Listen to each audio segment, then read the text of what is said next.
I was in an abusive relationship, and when I had a protection from abuse on my ex, like a lot of abusers, he started escalating, breaking into my place. The police would not help me, and I couldn't move fast enough to protect myself and my child.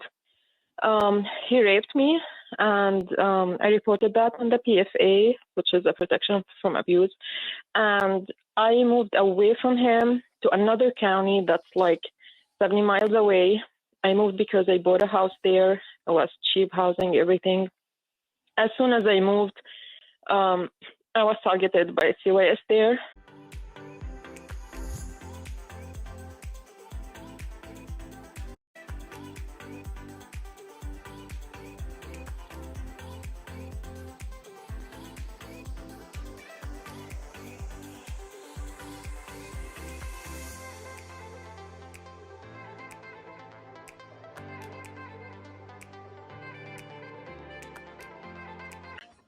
My name is Attorney Vincent. I'm on with my co-host this evening, Mr. Michael Lasalento, or Attorney Michael Lasalento, and this is The Secret, How to Fight CPS and Win. All right, let's take our call right now. Let's talk to Susan in Pennsylvania. Susan, did you have a story to tell or a question to ask? Hello?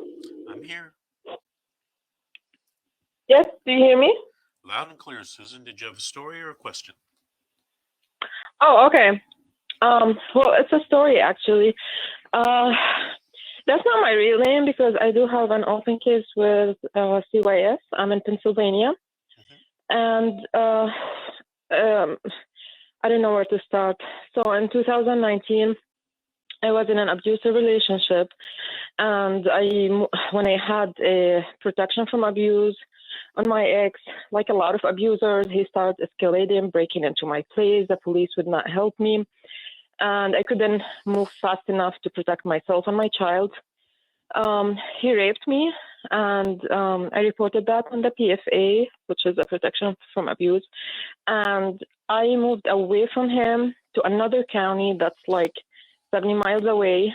I moved because I bought a house there. It was cheap housing, everything. As soon as I moved, I was targeted by CYS there. The CYS there have like really bad records, corruption, abuse of power with the legal government. It's a small town, not very friendly to outsiders. I was pregnant with his child, and there was nothing on me. The caseworker started coming, and she was not very respectful. At one point, I told her that she's not allowed in my home before I call a lawyer, and that's my right. She started telling me, well, everyone says this is a poor area, you cannot afford it. I told her my finances are my problem, so please respect me. And next day, as a retaliation, I opened my door. I saw that she brought the city, and they put a sign on my door saying my house is unlivable. So she came back, and she told me, well, I'm going to open a case right now for homelessness. I tried to work with her. I tried to work with the city. I went and rented a room with a lady in the same neighborhood, and that case was approved. And I tried to work whatever they said. I did. She wouldn't close the case. She made it a condition that I have to get my house back. And I told her that I'm not homeless. I'm living in a place that was approved, so there's nothing in the law that says a mother has to have her own place, So anyway, as soon as I gave birth to my baby, I moved out of the county, and I informed her. And instead of moving the case with me, because it was not, I still had the legal custody and the children were not removed, then they kind of, and it's hard to say this, they ambushed me. They told me if I come back, then they will help me get my house back. As soon as I came back, a few days after, they called the police and they removed my children. Now, there was no imminent danger. There was nothing even in the court documents. It says that the reason of removal is, the house. So it's purely financial reasons. The judge returned my kids and the adjudication hearing 10 days after. And at this time, I was not aware. I did not know. I never been in this situation. I did not know I moved like less than 24 hours. They put an Amber Alert on me. They accused me of kidnapping my kids. They took me to jail. They took my kids.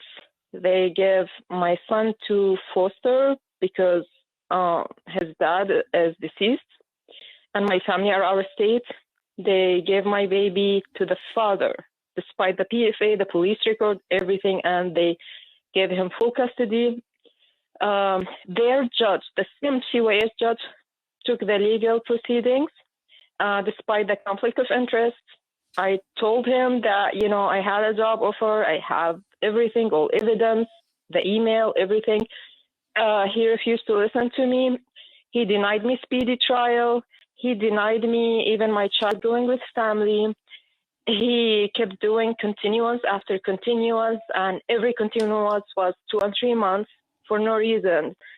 And there's a law here saying if a child stays in foster care for 15 months, then he should go for adoption. So when I hit 14 months and I was in jail, I told him, you know what?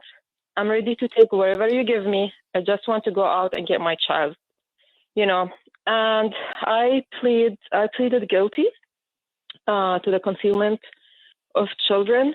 It was a felony. I had clean criminal record. I'm educated, everything right now. I have felonies on me.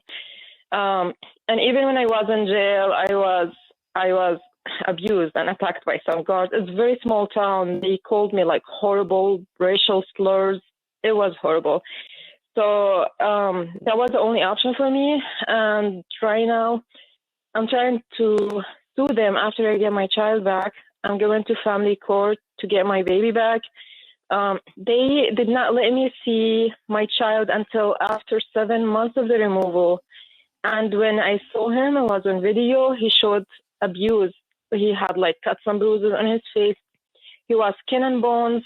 He had twitches like a drug addict. They tried non-FDA approved medications on him, and he kept telling me that he gets medication, and they kept denying it until, I pressured them, because this is my parental rights. And, eventually I came to find out that, there's a medication that they give him. It's not FDA approved. And I raised this issue with my lawyer, and he took it up with them. So they stopped that. Now for my baby, until now, I do not know how she looks like. No one sent me pictures. No one let me see her or do anything. And right now I will have to go through the family court. I'm trying to press charges on the father based, on the sexual assault and everything. I don't know how that's going to go, but right now he's using it against 3 minutes. I'm a flight risk, and he does not want me to be around the child. And he says that, I'm not to be trusted around her. And at the same time, he is abusive and very violent and have bad mental issues. And I'm really scared for her. Okay, Susan, but hold on. Right now, Susan, stop. Yes. Because we're running out of time. This is what I need you to do. All right. Do you have an attorney you're working with? I do, yes. Okay. So this is what I want you to do. I want you to arrange a 3-way call with your attorney, you, and me for sometime on Monday or Tuesday. Can you do that? Yes. Okay, that's what I want you to do. My office number is 888-888-6582. And on Monday after 9 a.m., call my office and ask for Michelle.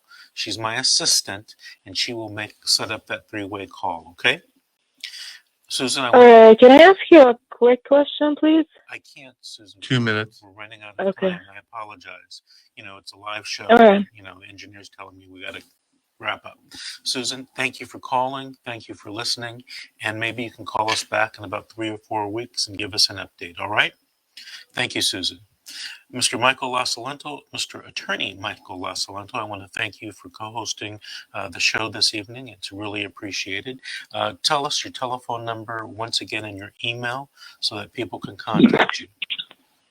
Thank you, Mr. Davis. 951 is my telephone number, 273-3455, and the email is mjlacilento@yahoo.com. Thank you, Mr. Davis, for having me. Thank you, Michael. I want to remind the listeners that tomorrow night at 7, we have our Facebook and our YouTube show. It's called Meet the Experts, the CPS Experts. So it will be me interviewing an attorney, and we'll be talking about CPS cases and answering questions regarding CPS cases. Otherwise, thank you all for listening, and we'll see you next week on the radio.